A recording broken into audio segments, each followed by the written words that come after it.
तर साड्यांचा व्हिडिओ मी तुमच्यासोबत शेअर केला आणि त्याच्या मागची ही मेहनत बघा.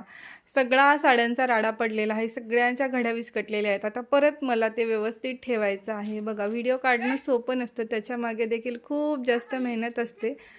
तर असो, त्यानंतर आम्ही मस्त असं जेवण केलं. आज कढी होती. कढी असली की जेवण जातंच खूप जास्त. त्यानंतर इथं आमच्या अन्वी मॅडमचं सांडणं जास्त आणि खाणं कमी असं काही चाललेलं होतं. त्यानंतर इव्हिनिंगला बाहेर जायचं होतं. म्हटलं चला पटापट कामं आवरून घेऊयात, म्हणून मी इथं भांडी लावायला घेतली. त्यानंतर लगे हा चहा देखील ठेवायला घेतला. मुलं स्कूलमधून आलेली होती, त्यांच्यासाठी दूध गरम करायला ठेवलं.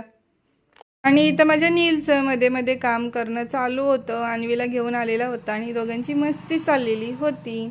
तर दुपारी आज भाजीवाला प्रगटलेला होता, आज बऱ्याच दिवसानंतर. त्याच्याकडे मस्त फ्रेश अशा भाज्या घेतलेल्या होत्या. म्हटलं चला लगे हा त्या देखील ठेवून घेऊयात. त्यानंतर आम्हाला फक्त मुलांच्या बॉटल घेण्यासाठी रिलायन्समध्ये जायचं होतं आणि बॉटल बाजूला राहिल्या. मी तर इथं कपच घेत बसले. मला तर कुठे पण गेलं तर कप वगैरे घ्यायला खूप जास्त आवडतं. त्यानंतर सॉस संपलेला होता, सॉस वगैरे घेतला.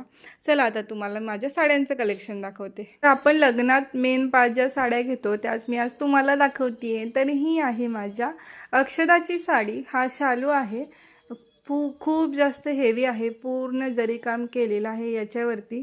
आणि हा मी हार्डली 2 वेळाच वेअर केलेला असेल, एक माझ्या लग्नात आणि एक माझ्या दिरांच्या लग्नात.